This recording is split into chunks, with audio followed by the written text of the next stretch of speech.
The morning sunlight spilled across my office desk, catching the edges of the glass award I'd almost forgotten I'd won last week.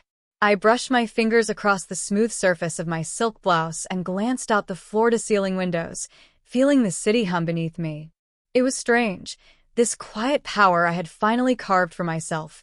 The world didn't know the nights I'd cried over rejection letters, or the mocking smirk of the man who once laughed at my resume. My phone buzzed. A message from an unknown number. "Emily? It's you, remember me, right?" My stomach dropped, but I steadied my hands, as if sheer will could smooth the tremor in my voice. I hadn't expected this. Not today. Not when I'd just closed a deal bigger than anything I'd ever imagined. I leaned back in my leather chair, the faint scent of coffee grounding me. Memories of that office flooded back, fluorescent lights, paper-strewn desks, and one very smug boss who made me feel small, incapable, invisible. And yet, here I was, not just surviving but thriving. A small, ironic smile tugged at my lips. Some stories are funny in retrospect. Some bittersweet. And some are just waiting for the right moment to be told. I remember that day like it was yesterday, even though it had been nearly a decade. The office smelled faintly of printer ink and stale coffee, and my heart pounded so hard I could barely hear my own voice. I was 23, freshly out of college, clutching my carefully crafted resume as if it were a lifeline. "Emily." Mr. Donovan's voice cut through the hum of the office. He was my interview for a junior analyst position, tall, sharp-suited, and with a grin that never quite reached his eyes. I smiled nervously. "Yes, sir. Thank you for meeting with me." He scanned my resume, tapping it against the polished mahogany desk like it was a joke. Impressive if this were, I don't know, a dream on paper? His laugh echoed, warm but cruel, and I felt my cheeks burn. My carefully honed achievements, my late nights, my relentless effort, dismissed in a single chuckle. I wanted to crawl under the desk, hide, disappear.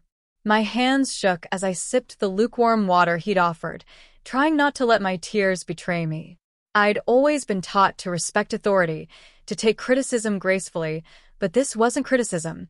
It was mockery, pure and sharp. My grandmother's words echoed in my mind. "Never let anyone else's smallness define your worth, Emily.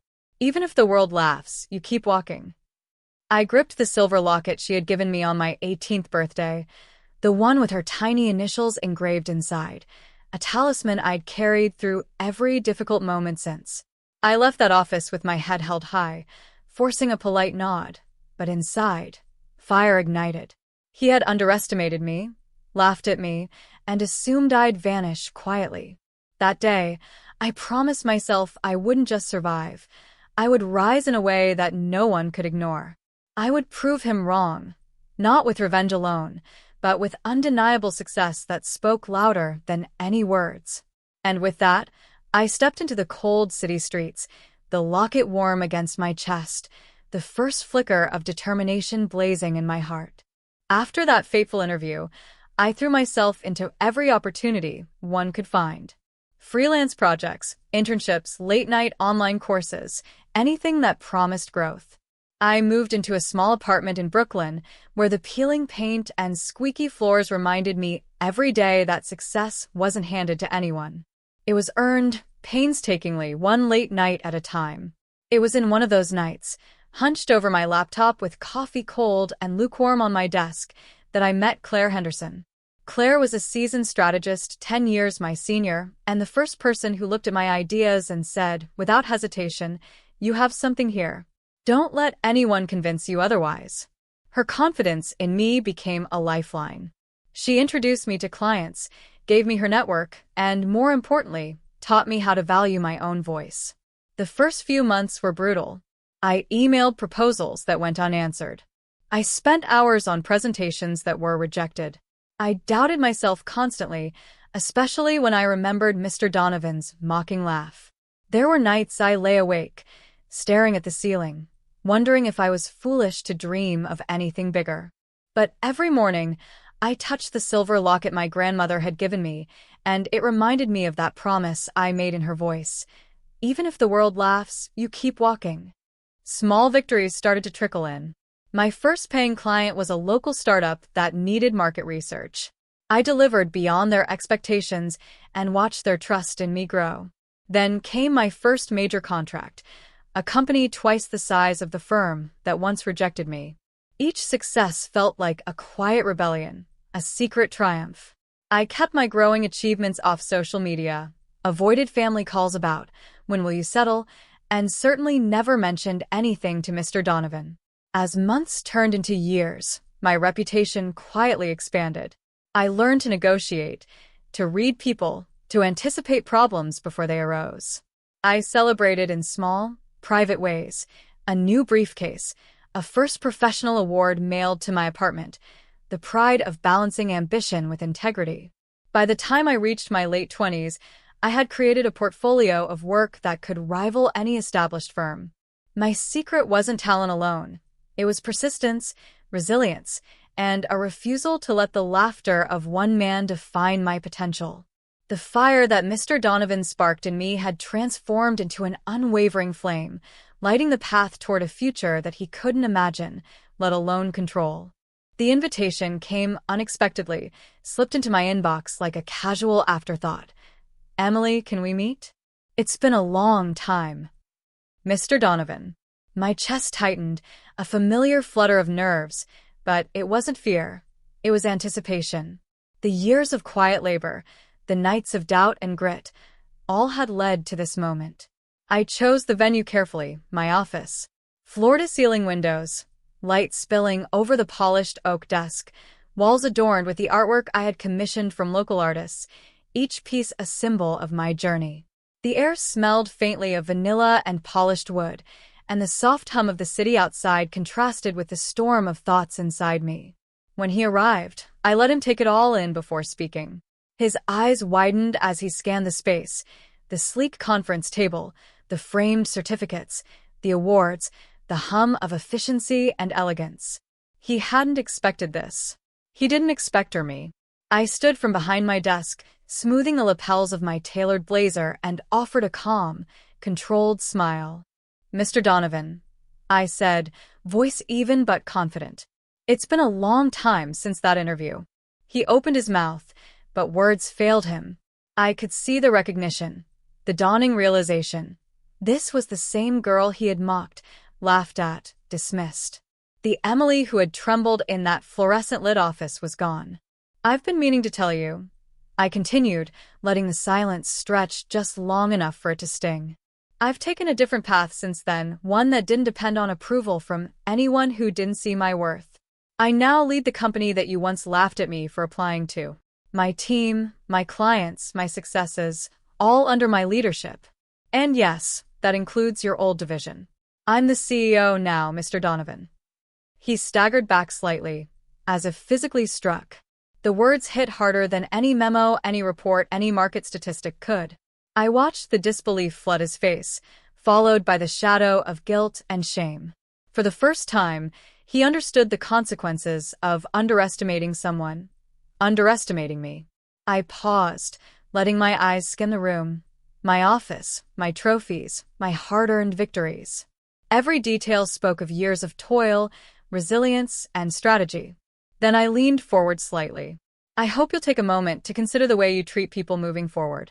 Not because I demand it, but because respect and recognition matter, even for those you once thought inconsequential." The silence was suffocating. He could only nod, eyes downcast, slowly digesting that the girl he mocked was now his employer.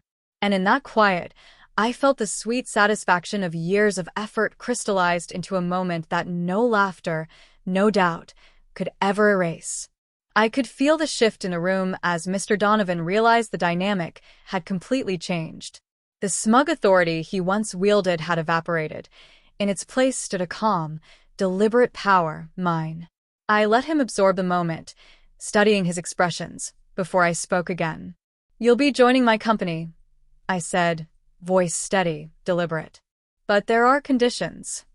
He blinked, surprised, relief, fear, and disbelief all tangled together. I continued. "First, respect is non-negotiable. Not just toward me, but toward every member of this team. No more dismissive remarks, no belittling. If you can't manage that, this opportunity isn't for you.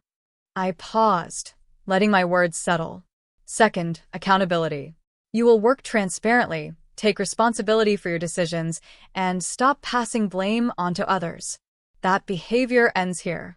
I built this company by learning from mistakes, not hiding from them. There was a twitch of discomfort in his jaw, and I let it linger, giving him space to consider. Third, growth. You will engage in mentorship and professional development, not just for yourself, but for the people you lead. If you resist this, you won't remain in a leadership position. I won't allow complacency to survive in my organization. Then, softer, more intentional. Finally, humility. Remember that every person has worth, even those you once underestimated. And remember, success isn't permanent.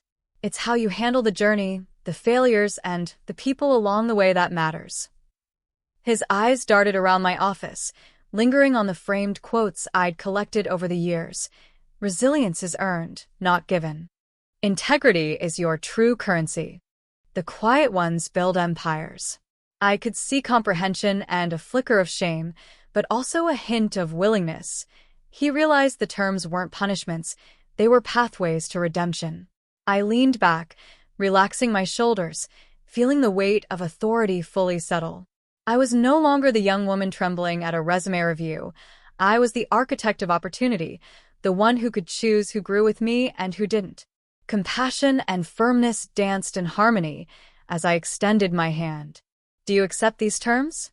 He hesitated, swallowed hard, and then nodded. It wasn't a joyous nod. It was sober, serious, and genuine. I recognized that moment as the pivot of accountability, not revenge. And in that, I found satisfaction deeper than any triumph I'd experienced alone. For the first time, I felt the delicate balance of power and empathy. I could help him, guide him, but only if he truly committed to change. The past had no grip here. Only the choices we made in the present mattered. And I intended to make every choice count. Weeks passed, and I watched subtle changes take root. Mr. Donovan approached his work differently, listening more, acknowledging contributions, learning to value others' perspectives. It wasn't immediate and it wasn't perfect, but he was evolving. Witnessing his slow transformation reminded me of my own journey. Change required patience, persistence, and the courage to confront one's past mistakes. I often sat at my desk in the evenings, the city lights glittering like tiny reminders of all I had fought for. My locket rested in my palm, warm and comforting. I traced my grandmother's initials and whispered a silent thank you for her belief in me, for the strength she instilled, and for the lesson that no one else could define my worth. That silver charm had carried me from trembling interviews to the helm of my own empire. My reflection in the office window looked nothing like the nervous girl who had once walked into Mr. Donovan's office, with her heart pounding. The woman staring back was confident, composed, and infinitely resilient. She knew her value, owned her victories, and carried a quiet grace that no mocking voice could ever take away. I realized that success wasn't only about power or money. It was about integrity, growth, and the ability to lift others while holding firm to your own standards. The relationships I cherish now, mentors, friends, and even the people I chose to guide, reflected the woman I had become, strong but compassionate, unyielding but fair. And as I closed my laptop that night, I whispered to myself, a soft but unwavering statement of truth. I may have been underestimated, mocked, and doubted, but I am the architect of my destiny, and no one else holds that power. In that moment, I felt the full circle of my journey, from the girl who trembled at her resume review, to the woman who commanded her own empire, and finally, to the voice that could inspire, guide, and empower others, all while standing firmly in her own strength.